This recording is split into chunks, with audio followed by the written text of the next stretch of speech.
నమస్తే welcome to V3 news లక్ష్యం సమాజైతే నేను మానస ముందుగా హెడ్లైన్స్ ఏపీలో గుట్టు చప్పుడు కాకుండా అక్రమ మద్యం తరలింపు గుంటూరులో 4000 గోవా మద్యం బాటిల్ స్వాధీనం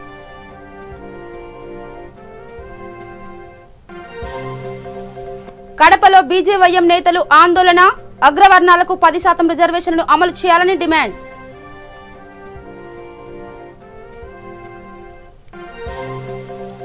డిప్యూటీ సీఎం భాషా ఇంటిని ముట్టడించిన కార్మికులు అడ్డుకున్న పోలీసులు స్వల్ప ఉద్రిక్తత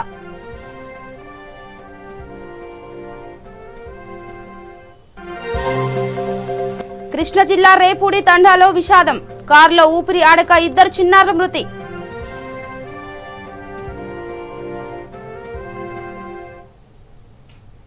ఇక డీటెయిల్స్కి వెళ్తే రాష్ట్రంలో అక్రమ మద్యాన్ని అరికట్టేందుకు గాను ప్రభుత్వం పక్కా ప్లాన్తో చర్యలు తీసుకుంటుంటే అక్రమార్కులు మాత్రం కొత్త విధానాలను అవలంబిస్తూ అక్రమ మద్యాన్ని ఇతర రాష్ట్రాల నుంచి ఏపీకి తరలిస్తూనే ఉన్నారు.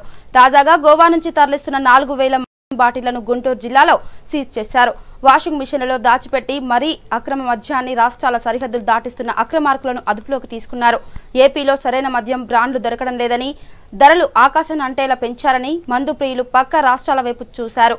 దాంతో తెలంగాణ, తమిళనాడు, కర్ణాటక, ఒడిశా రాష్ట్రాల నుంచి అక్రమ మద్యం ఏపీకి చేరింది. అక్రమ మద్యం తరచు పట్టుబడుతుండటంతో ముఖ్యమంత్రి జగన్ లిక్కర్ ధరలను తగ్గిస్తూ గత నెలలో నిర్ణయం తీసుకున్నారు. దాంతో పొరుగు రాష్ట్రాల నుంచి అక్రమ మద్యం రాక తగ్గిపోతుందని ప్రభుత్వం భావించింది. కానీ ఆ తర్వాత కూడా అక్రమ మద్యం ఏపీలోకి తరలుతూనే ఉందని తాజాగా గుంటూరులో పట్టుబడిన మద్యాన్ని చూస్తే తేలిపోతుంది. రూరల్ జిల్లాలో ప్రత్యేకంగా ఇల్లీగల్ యాక్టివిటీస్ మేర కానీ శాండ్, లిక్కర్, గుట్కా, దీని మీద మనం స్పెషల్ ఫోకస్ పెట్టుకోవడం జరిగింది. దీని భాగంగా again yesterday there was a good work done by our Shaivalyapuram SI inspector, at the same time Narsaraopeta DSP. First of all, let me congratulate SHO Shaivalyapuram, inspector and DSP for a job well done. నిన్న మనకు వచ్చినటువంటి ఒక credible information మేరకు we have intercepted a lorry which had a legal load of washing machines. విజయవాడకి వస్తున్నటువంటి ఒక legal load, ఆ legal load మధ్యలో illegal transportation of this liquor from Goa. మీరందరూ ఫాలో చేస్తుంటే మీరందరికీ తెలుసు, యూజువల్గా తెలంగాణ నుంచి లేదంటే కర్ణాటక నుంచి వస్తుంది. బట్ ఫస్ట్ టైం మనకి గోవా వైపు నుంచి తీసుకుని వచ్చి రూట్ నుంచి హైవే మీద ఎక్కి లీగల్ ఇలాంటి లోడ్స్, వాషింగ్ మెషిన్ కానీ వేరే సామాగ్రిలు కానీ ఏదైనా పెట్టుకుని దాని మధ్యలో తీసుకురావడం జరిగింది. దీంట్లో మనకి 2 అక్యూజ్లు కూడా సైట్ అయ్యారు. ఓవరాల్గా దీంట్లో 5 మెంబర్స్ ఉన్నారు.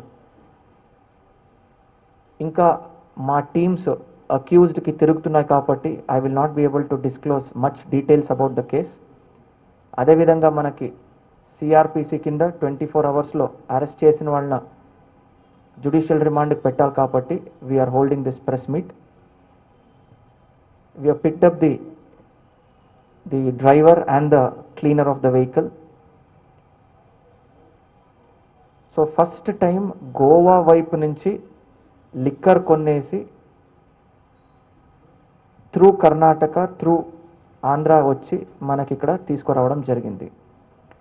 ప్రజెంట్ ఉన్న మనకి ఇన్ఫర్మేషన్ మేరకు ఇది లోకల్ వాళ్ళ వర్కేనే అక్కడికి వెళ్ళి గోవా నుంచి సరుకులు తెప్పించుకొని ఇక్కడ అమ్మడానికి ప్లాన్లు వేశారని మనకి present information. Overall we have cot 4020 4020 bottle నిన్న పట్టుకోవడం జరిగింది. ఓవరాల్ దీనికి market value is around 10 lakh rupees. So again let me congratulate the whole team. ఇక అగ్రవర్ణాల ప్రజలకు కేంద్రం కేటాయించిన 10% రిజర్వేషన్లను ఏపీలో అమలు చేయాలంటూ ఏపీ వ్యాప్తంగా బీజేవైఎం ఆందోళనకు దిగింది. రాష్ట్ర ప్రభుత్వం దాన్ని అమలు చేయకుండా నిర్లక్ష్యంగా వివరిస్తుందని బీజేవైఎం నేతలు ఆరోపించారు. రాష్ట్ర వ్యాప్తంగా చేపట్టిన ధర్నా కార్యక్రమంలో భాగంగా కడప బీజేవైఎం నేతలు రోడ్డెక్కి ఆందోళనకు దిగారు. తక్షణమే అగ్రవర్ణ పేదలకు కేంద్రం ఇచ్చిన 10% రిజర్వేషన్లు అమలు చేయాలని డిమాండ్ చేశారు. ముఖ్యంగా సచివాలయ ఉద్యోగాల అవకాశాల్లో అగ్రవర్ణాలు నష్టపోతున్నాయని, వెంటనే రిజర్వేషన్లు అమలు జరిగే విధంగా చర్యలు తీసుకోవాలని బీజేపీ డిమాండ్ చేశారు.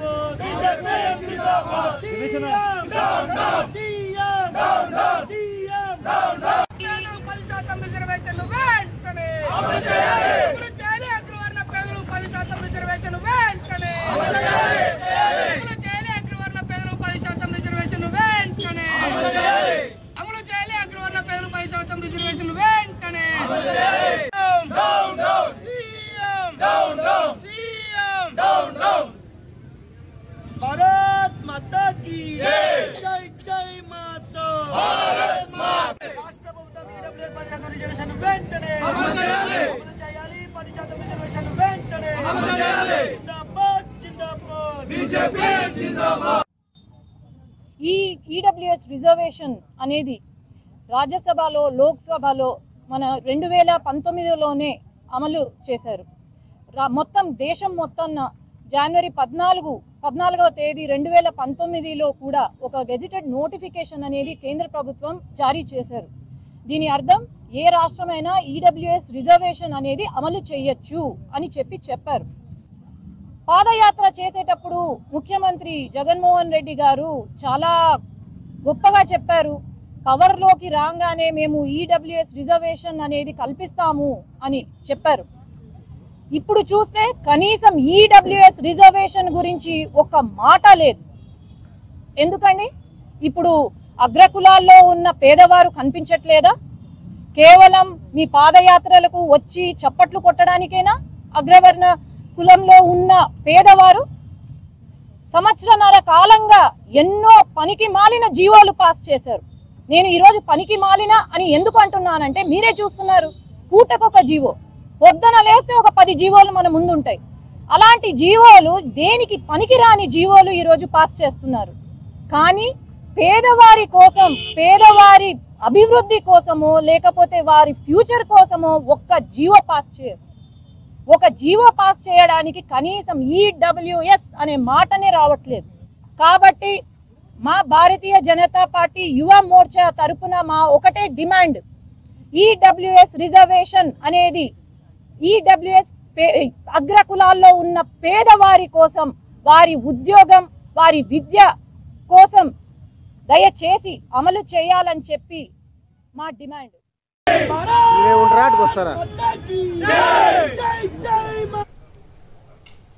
కడప జిల్లాలో భవన కార్మికులు డిప్యూటీ సీఎం భాషా ఇంటిని ముట్టడించారు. కరోనా సమయంలో ఉపాధి లేక అల్లాడిపోతున్న భవన కార్మికులను ప్రభుత్వం ఆదుకోవాలని డిమాండ్ చేశారు. ర్యాలీగా తరలి వచ్చిన కార్మికులను పోలీసులు అడ్డుకున్నారు. అయితే తమ సమస్యలపై ప్రభుత్వం వెంటనే స్పందించాలని కార్మికులు డిమాండ్ చేశారు. లేని పక్షంలో ఆందోళన ఉధృతం చేస్తామని హెచ్చరించారు.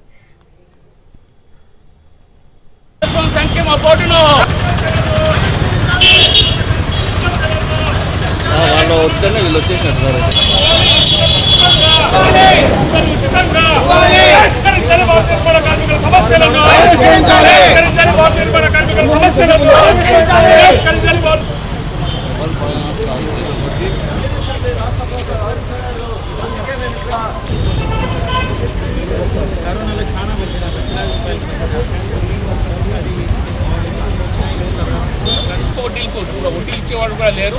దీనివల్ల నష్టపోతా ఉన్నారు. మైన్స్ డిపార్ట్మెంట్ కలెక్టర్ నుంచి తెచ్చుకోమని చెప్తా ఉన్నారు. ఈ రాష్ట్రంలో ఉన్నటువంటి భవన నిర్మాణ కార్మికులు పనులు లేక అయ్యో రామచంద్ర అని చెప్పి ఆకలి సాగులు చచ్చేటువంటి పరిస్థితి. కోవిడ్ నేపథ్యంలో ఒకటి, ఇసుక పాలిస్తే ఒకటి, ఈరోజు అప్పుల పాలైపోయి దివాలా తీసినటువంటి పరిస్థితి. భవన నిర్మాణ కార్మికులు అధిక వడ్డీలు కట్టలేక, అప్పులు ఇచ్చేవాళ్ళు లేక ఆత్మహత్యలకు పాల్పడుతున్నటువంటి పరిస్థితి.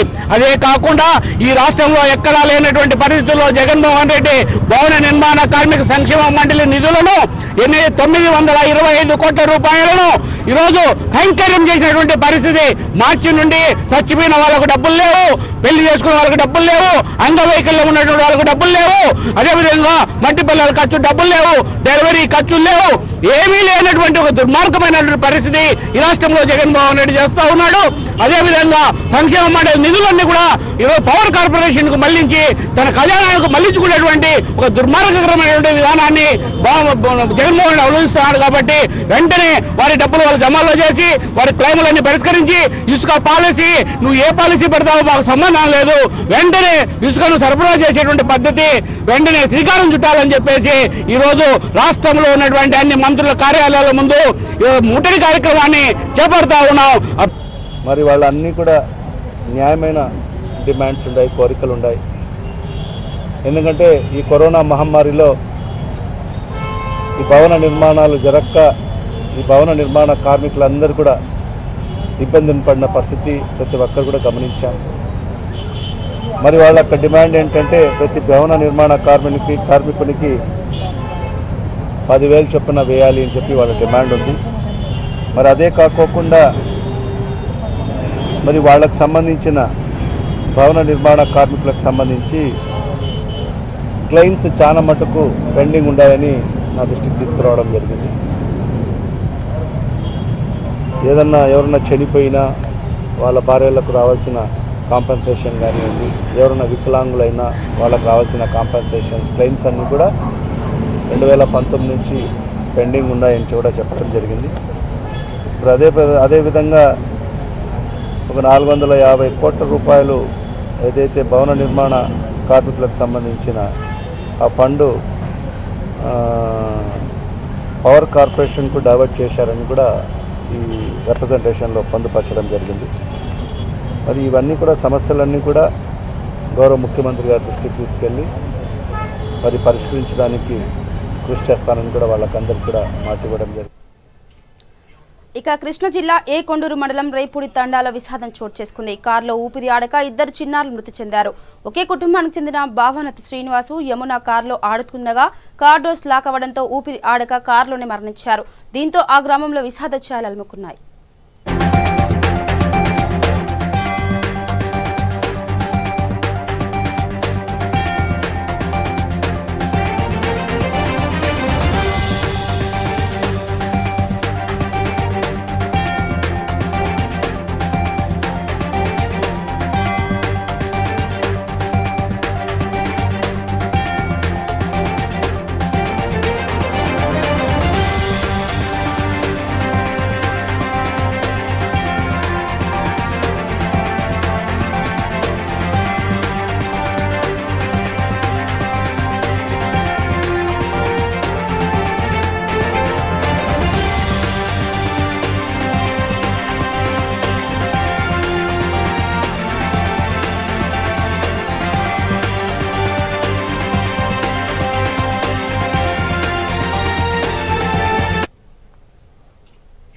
కర్నూలు హోటల్లో విజిలెన్స్ అధికారులు ఆకస్మిక దాడులు నిర్వహించారు. హోటల్లోని మాంసాన్ని పరిశీలించారు. ఫ్రిడ్జ్ లో ఉన్న 4 రకాల మాంసాన్ని పరిశీలించి అనుమానంగా ఉన్న వాటిని స్వాధీనం చేసుకున్నారు. తీసుకున్న మాంసాన్ని అధికారులు ప్రయోగశాలకు పంపుతున్నట్లు అధికారులు తెలిపారు. ప్రజలకు నాణ్యమైన ఆహార పదార్థాలు అందించాల్సిన బాధ్యత హోటల్ యాజమాన్యానికి ఉందని తెలిపారు. ఎక్కువ డబ్బులు తీసుకున్నప్పుడు ప్రజలకు నాణ్యమైన ఆహారం అందించకుంటే అనారోగ్య సమస్యలు తలెత్తే ప్రమాదం ఉందన్నారు. ఫుడ్ ఇన్స్పెక్టర్తో కలిసి ఈ తనిఖీలు చేపట్టారు.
అనంతపురం జిల్లా బొమ్మపర్తిలో గ్రామస్తులు సచివాలయం ముందు నిరసనకు దిగారు. తమ సమస్యలను విన్నవించుకుందామని వస్తే అధికారులు లేకపోవడంతో కార్యాలయం ముందు బైఠాయించి నిరసనకు దిగారు. గ్రామంలో సభలు నిర్వహిస్తున్నారే తప్ప అధికారులు తమకు అందుబాటులో లేకుండా పోయారని తమ సమస్యలను తక్షణమే పరిష్కరించాలని డిమాండ్ చేశారు.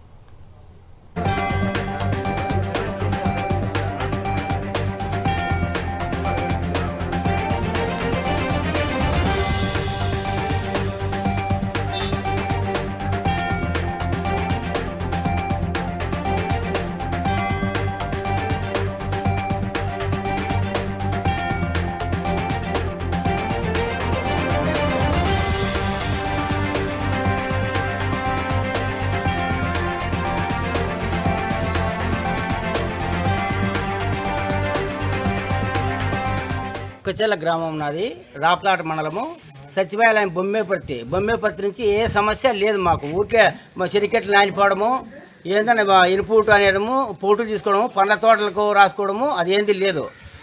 వాస్తవంగా ఏ సమస్య లేకుండా ఊరికే ఇది చేస్తున్నారు.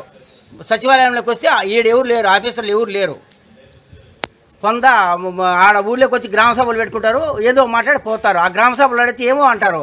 ఎవరు సార్ దీనికి దిక్కుదాయి లేకుండా? బుక్కచెల్లంటే గుర్తింపుకు లేదు, కనీసం బోర్డుకు లేదు. బుక్కచెల్ల రోడ్డు అంటే పోతే ఇది యా ఊరు అన్నట్టుంది. బుక్కచెల్ల గుర్తింపు లేకపోతే మాకు అన్నమాట ఏముంటాయి? బుక్కచెర్ల గ్రామము, రాప్తాడు మండలము. నా పేరు ఓపిరెడ్డి. వేరుశనక్కాయ నానిపోయినా కానీ బుక్కచెర్లలో ఎవరు పట్టించుకోవడం. దాంట్లో ఇద్దరికో ముగ్గురికో వచ్చింది. అయినా వేరుశనక్కాయలు కూడా పట్టడం లేదు. బుక్కచెర్ల అంటే పట్టించుకునే నాతకుడు కూడా లేడు.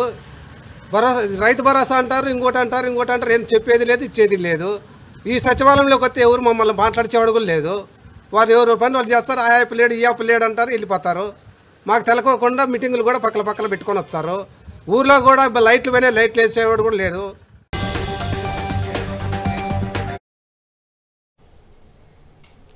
రాష్ట్ర వ్యాప్తంగా చేపట్టిన ధర్నా కార్యక్రమంలో భాగంగా విజయనగరంలో బీజేవైఎం నేతలు రోడ్డెక్కి ఆందోళనకు దిగారు. తక్షణమే అగ్రవర్ణ పేదలకు కేంద్రం ఇచ్చిన 10% రిజర్వేషన్లు అమలు చేయాలని డిమాండ్ చేశారు. అగ్రవర్ణాల ప్రజలకు కేంద్రం కేటాయించిన 10% రిజర్వేషన్లను ఏపీలో అమలు చేయాలంటూ ఏపీ వ్యాప్తంగా బీజేవైఎం ఆందోళనకు దిగింది. రాష్ట్ర ప్రభుత్వం దాన్ని అమలు చేయకుండా నిర్లక్ష్యంగా వ్యవహరిస్తుందని బీజేవైఎం నేతలు ఆరోపించారు. వెంటనే రిజర్వేషన్లు అమలు జరిగే విధంగా చర్యలు తీసుకోవాలని బీజేపీ విజయనగరం పార్లమెంటరీ అధ్యక్షులు పావన డిమాండ్ చేశారు. అగ్రవర్ణ పేదలకు 10% రిజర్వేషన్, అగ్రవర్ణ పేదలకు 10% రిజర్వేషన్, రాష్ట్ర ప్రభుత్వం అగ్రవర్ణ పేదలకు 10% రిజర్వేషన్, ప్రభుత్వం ఇచ్చిన 10% రిజర్వేషన్, మోడీ గారు అగ్రవర్ణ కులాలకు ఇచ్చిన అగ్రవర్ణ పేదలకు ఇచ్చిన 10% రిజర్వేషన్, అగ్రవర్ణ 10% రిజర్వేషన్,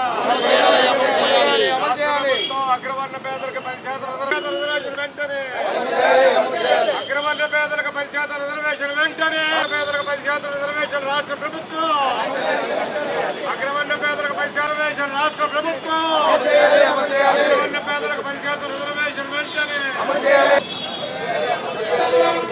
కేంద్ర ప్రభుత్వం కల్పించిన 10% వెంటనే,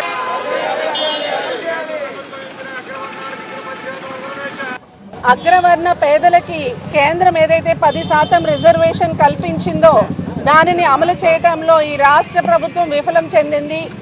ఆ రిజర్వేషన్ అమలు చేయడంలో రాష్ట్ర ప్రభుత్వానికి ఉన్న ఇబ్బంది ఏంటో అర్థం కావటం లేదు. అగ్రవర్ణ పేదల మీద ఈ రాష్ట్ర ప్రభుత్వానికి ఎంతవరకు చిత్తశుద్ధి ఉంది అని ఈ సందర్భంగా మేము వారిని ప్రశ్నిస్తూ ఉన్నాం. ఎందుకంటే వాళ్ళు ఎంతో ప్రతిష్టాత్మకంగా తీసుకున్న సచివాలయ ఉద్యోగాల్లో కూడా ఈ అగ్రవర్ణ పేదలు ఎవరైతే ఉన్నారో వాళ్ళకి రిజర్వేషన్ కల్పించడం లేదు ఈ రాష్ట్ర ప్రభుత్వం. దాదాపుగా 13,000 మంది అగ్రవర్ణ పేదలు దీనిలో నష్టపోతూ ఉన్నారు. వీటన్నిటిని అక్కడ లోక్సభలో అలాగే రాజ్యసభలో ఈ బిల్లుకి ఆమోదం అలాగే సపోర్ట్ చేసినటువంటి ఈ రాష్ట్ర ప్రభుత్వం ఇక్కడ అమలు చేయడంలో ఎందుకు చిత్తశుద్ధి వహించడం లేదు? తక్షణమే అగ్రవర్ణ పేదలకి 10% రిజర్వేషన్ కల్పించడంలో రాష్ట్ర ప్రభుత్వం చొరవ తీసుకోవాలని చెప్పి, లేదంటే భారతీయ జనతా పార్టీ అలాగే జనసేన యువమోర్చా దీన్ని ప్రతిష్టాత్మకంగా తీసుకొని ఈ ఉద్యమాన్ని తీవ్రతరం చేస్తామని చెప్పి ఈ సందర్భంగా రాష్ట్ర ప్రభుత్వానికి మేము తెలియజేస్తున్నాం.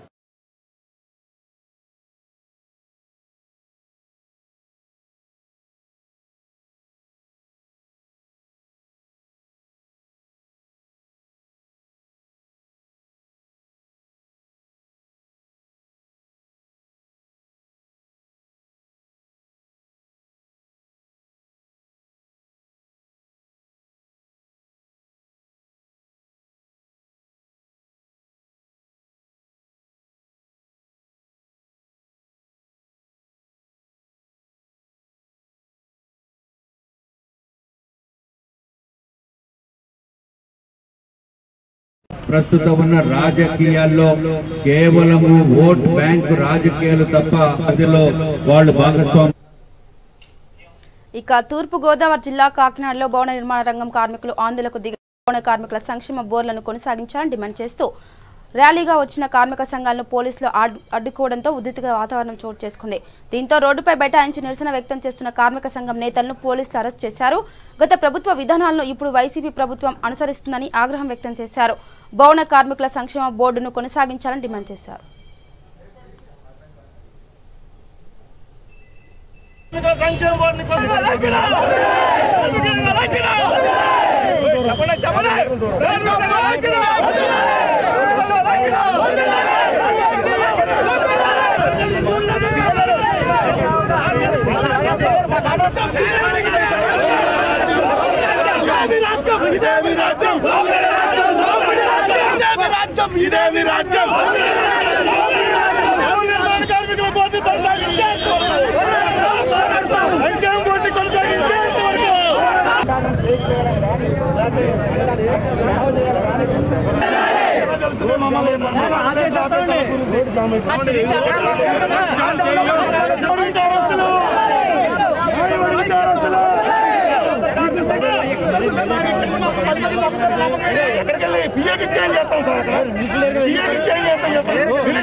మినిస్టర్ పారిపోయాడు.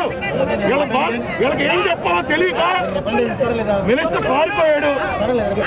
సమస్య పరిష్కారం అవ్వాలి. రిప్రజెంటేషన్ పిఏకి ఇచ్చే ఉపయోగం లేదు. మేము అక్కడికి వెళ్ళి ధర్నా చేసుకుంటాం. సరే 100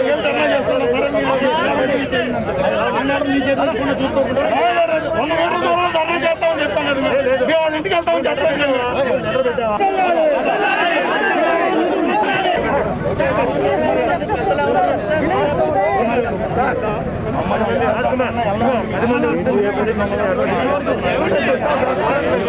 నిర్మాణ కార్మికుల సంక్షేమ బోర్డు కొనసాగించాలని అఖిలపక్ష కార్మిక సంఘాల ఆధ్వర్యంలో ఇవాళ కన్నబాబు గారు మా ఇంటి ముట్టడి చేయడం జరుగుతూ ఉంది. నిన్న రాత్రి నుంచి భయాందోళనకు గురి చేస్తూ ప్రతి కార్మికుడి ఇంటికి పోలీసు వాళ్ళని పంపించి భయభ్రాంతులకు గురి చేసేటువంటి ప్రభుత్వ వైఖరి ఉంది. ఇది కరెక్ట్ కాదు. సంక్షేమ బోర్డుని కొనసాగించాలని చెప్పి డిమాండ్ చేస్తుంటే మీరు అక్రమంగా అరెస్టులు చేసి కార్మికుల్ని భయభ్రాంతులకు గురి చేస్తున్నారు. ఇది సరైన పద్ధతి కాదు. గతంలో చంద్రబాబు నాయుడిని విమర్శించిన మీరు ఈ పద్ధతిలో వ్యవహరించడం జగన్మోహన్ రెడ్డికి కరెక్ట్ కాదని చెప్పి మేము తెలియజేసుకుంటా ఉన్నాం. మీ ఇసుక పాలసీ వల్ల లాక్డౌన్ వల్ల ఉపాధి కోల్పోయిన ప్రతి కార్మికుడికి 10,000 రూపాయల జీవనభృతి చెల్లించాలి. ఇవాళ జిల్లాలో 5 కోట్ల మంది పరిహారాలు ఎదురు చూస్తూ ఉన్నారు. 5,000 మంది కార్మికులు క్లైములు పెట్టుకోవడానికి ఎదురు చూశారు. వాళ్ళందరికీ పెండింగ్ క్లైముల డబ్బులు తక్షణమే అకౌంట్లో జమ చేయాలని చెప్పి అఖిలపక్ష కార్మిక సంఘాలన్నీ డిమాండ్ చేస్తూ ఉన్నాయి. సంక్షేమ బోర్డు నిధుల్ని పక్కదారి పట్టించారు. పక్కదారి పట్టించినటువంటి నిధులన్నీ కూడా తిరిగి కార్మికుల కోసమే ఖర్చు పెట్టాలని చెప్పి అఖిలపక్ష కార్మిక సంఘాలుగా మేము డిమాండ్ చేస్తూ కన్నబాబు గారి మంత్రి ఏంటి ముట్టడి చేయడం జరుగుతోంది. మేమందరం వస్తున్నామని తెలిసి ఇవాళ మంత్రి గారు పరారైనటువంటి పరిస్థితి ఉంది. ఇది కరెక్ట్ కాదు. ప్రజాప్రతినిధులుగా మీరు సమస్యలు పరిష్కారం చేయాలి. ఉన్న కొత్త సమస్యలు సృష్టించకూడదు. మేము సృష్టించకూడదని చెప్పి చంద్రబాబు నాయుడిని ఇంట్లో పెట్టాం. కానీ మీరు కూడా అదే పద్ధతిలో వ్యవహారం చేస్తూ ఉన్నారు. కాబట్టి చంద్రబాబు నాయుడికి ఏ గతి పడుతుందో కార్మిక వర్గంతో పెట్టుకుంటే మీకు కూడా అదే గతి పడుతుందని చెప్పి హెచ్చరిక చేస్తా ఉన్నాం. అఖిలపక్ష కార్మిక సంఘాలుగా సిఐటి జిల్లా ప్రధాన కార్యదర్శి చెక్కల రాసుకున్నారు. విజయనగరం జిల్లా గంట్యాడ మండలం కొత్తవేలగడ గ్రామంలో మహిళా మృతి కలకలం రేపింది. అర్ధరాత్రి సమయంలో భవానీ అనే మహిళను దారుణంగా హత్య చేశారు. దీంతో ఆమె అక్కడికక్కడే మృతి చెందింది. దీంతో కుటుంబ సభ్యులు కన్నీరు మున్నీరుగా విలపిస్తున్నారు. దీనిపై పోలీసులు కేసు నమోదు చేసుకుని దర్యాప్తు చేస్తున్నారు.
ఇక బులెటిన్ ముగించే ముందు హెడ్లైన్స్ మరోసారి.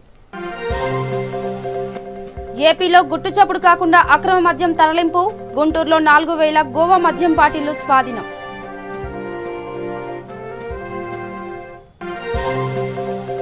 కడపలో బీజేవైఎం నేతల ఆందోళన, అగ్రవర్ణాలకు 10% రిజర్వేషన్లను అమలు చేయాలని డిమాండ్.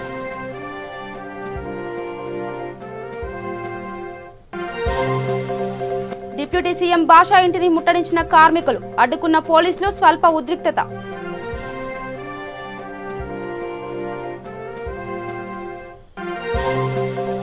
కృష్ణా జిల్లా రేపూడి తండాల విషాదం, కారులో ఊపిరి ఆడక 2 చిన్నారులు మృతి.